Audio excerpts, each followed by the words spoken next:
Perjuangan melawan penjajah tidak melulu dengan senjata. Itulah yang dicontohkan oleh Ki Hajar Dewantara, pahlawan yang dikenal sebagai Bapak Pendidikan Indonesia.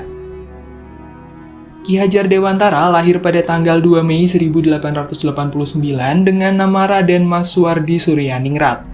Ia dibesarkan dalam lingkungan Keraton Pakualam di Yogyakarta. Terlahir di kalangan bangsawan, Suwardi kecil sempat bersekolah di Stovia atau sekolah dokter di Batavia. Namun karena kondisinya yang sakit-sakitan, ia tidak menamatkan pendidikannya. Suwardi muda kemudian bekerja sebagai jurnalis di beberapa surat kabar seperti Utusan Hindia dan Kaum Muda. Selain menulis, ia juga aktif berorganisasi. Pada tahun 1912, Suwardi bersama Douwes Dekker dan Cipto Mangunkusumo mendirikan partai politik pertama di Hindia Belanda yang bertujuan untuk mencapai kemerdekaan bangsa Indonesia.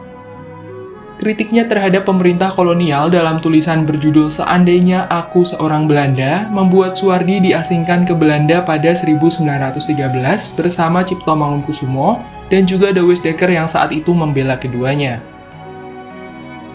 Masa pengasingan di Belanda dimanfaatkan Suwardi untuk mendalami dunia pendidikan dan pengajaran. Selama itu pula, jiwa patriotisme dan cita-citanya memajukan bangsa Indonesia melalui pendidikan mulai terasah dan berkembang. Ia kembali ke tanah air pada 1919, 3 tahun berselang, tepatnya pada 3 Juli 1922, Suwardi mendirikan lembaga pendidikan Taman Siswa di Yogyakarta. Sekolah ini bertujuan memberikan kesempatan dan hak pendidikan yang sama bagi para rakyat Indonesia seperti yang dimiliki para priai atau orang-orang Belanda. Ia pun melepas nama kebangsawanannya dan menggunakan nama Ki Hajar Dewantara agar perjuangannya lebih mudah diterima masyarakat.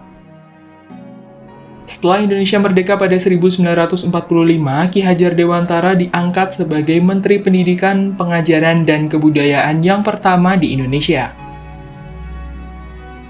Ki Hajar Dewantara wafat pada tanggal 26 April 1959 di Yogyakarta.